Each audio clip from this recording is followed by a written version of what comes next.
Hello everyone, I am CS Abanas. Welcome you all to the platform of Learning and Knowledge Miraculous Taxes. Today in this video, you will get to know about e-invoice under GST. So let's start. What is e-invoice under GST? GST में e-invoice का क्या मतलब है?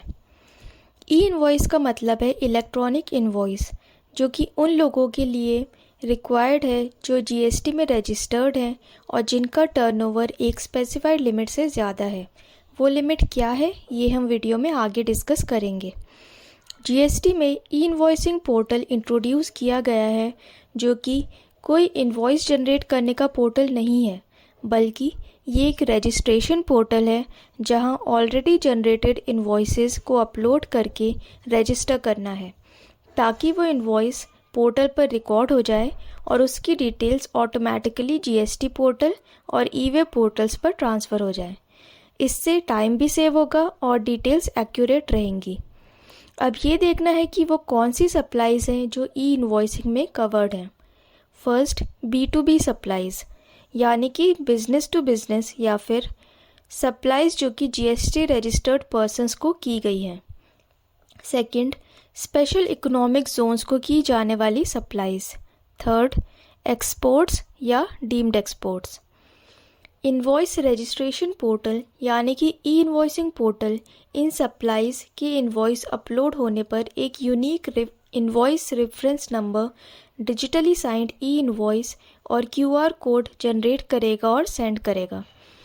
अब important point ये आता है कि वो टर्नओवर लिमिट क्या है जिसके ऊपर ई इनवॉइस कंपलसरी है।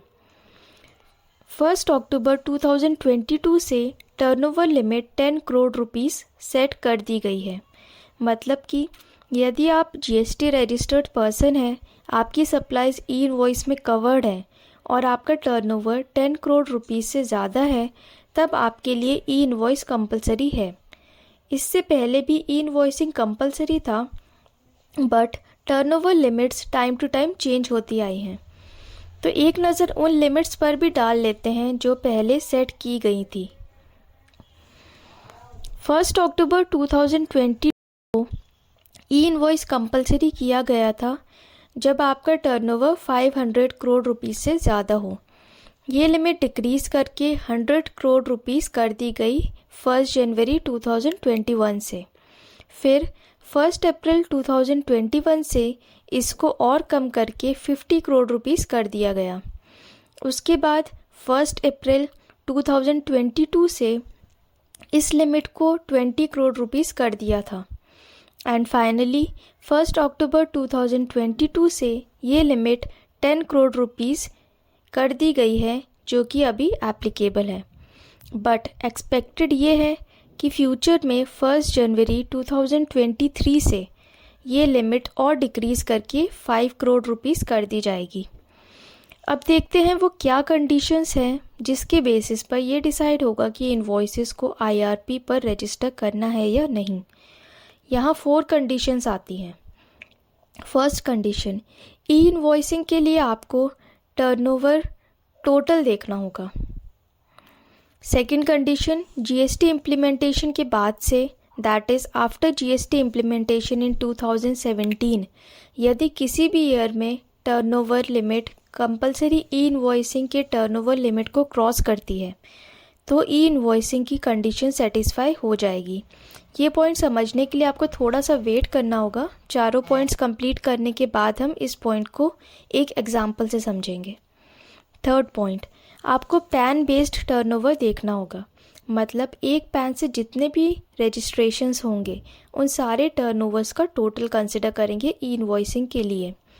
फोर्थ कंडीशन, ई इनवॉइसिंग सिस्टम सिर्फ उस पर एप्लीकेबल होगा जो कंडीशन सेटिस्फाई कर रहा है।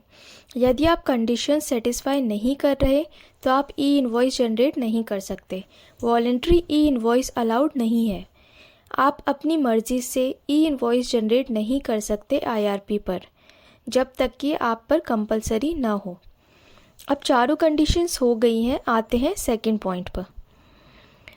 Turnover exceeding the limit in any of the financial year after the implementation of GST should be considered. एक एग्जाम्पल लेते हैं। सपोज राज एंटरप्राइजेस जीएसटी रजिस्टर्ड एंटिटी है।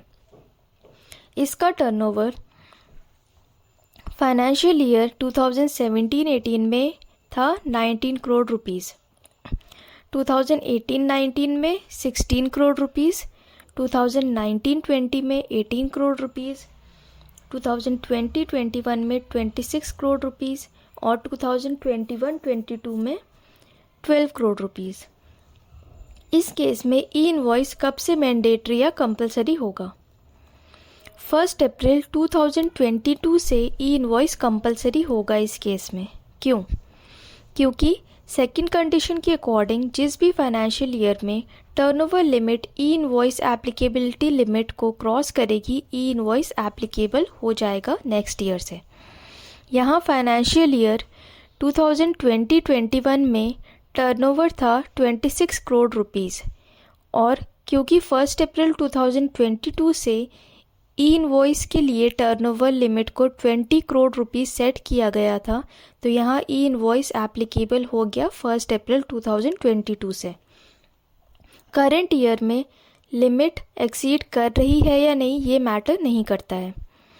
अब इसी केस में यदि फाइनेंशियल ईयर 2020-21 का टर्नओवर 26 करोड़ रुपीस नहीं होता बल्कि 15 करोड़ रुपीस होता, जो कि रुपीस 20 करोड़ लिमिट से कम है, तो ई इनवॉइस कब से एप्लीकेबल होता? इस केस में ई इनवॉइस एप्लीकेबल होता फाइनेंशियल ईयर 2021-22 से, बिकॉज 1 अक्टूबर 2022 से टर्नओवर लिमिट 10 करोड़ रुपीस कर दी गई है और फाइनेंशियल ईयर 21-22 में ये लिमिट क्रॉस हुई है। 21-22 में राज एंटरप्राइजेस का टर्नओवर 12 करोड़ रुपीस था, जो कि करंट लिमिट 10 करोड़ रुपीस से ज़्यादा है। होप कि ये एग्ज़ाम्पल आपको समझ आ गया होगा। अब चलते हैं उन केसेस पर जहां ई इनवॉइस एप्लीकेबल नहीं होगा। First, B2C invoices, business to customer या फिर अनरजिस्टर्ड पर्सन्स को की गई supply. Second, exempt, nil rated और non taxable supplies. Third, insurance companies, banking companies, financial institutions, NBFC, non banking financial company. Fourth, goods transport agency, जहां goods को by road transport किया जा रहा है। फिफ्थ, पैसेंजर ट्रांसपोर्ट सर्विसेज का supplier. Sixth, supplier of services by way of admission to the exhibition of सिनेमेटोग्राफिक films in multiplex screens. Seventh, special economic zone units. Eighth, government department और local authority. At last, वो कौन से documents हैं जो ई invoicing में आते हैं? Invoice, credit notes और डेबिट नोट्स। ये सभी डॉक्यूमेंट्स IRP पर अपलोड और रजिस्टर करने होंगे। That's all for today. Hope the video is helpful. Thanks for watching. Please like, share and subscribe.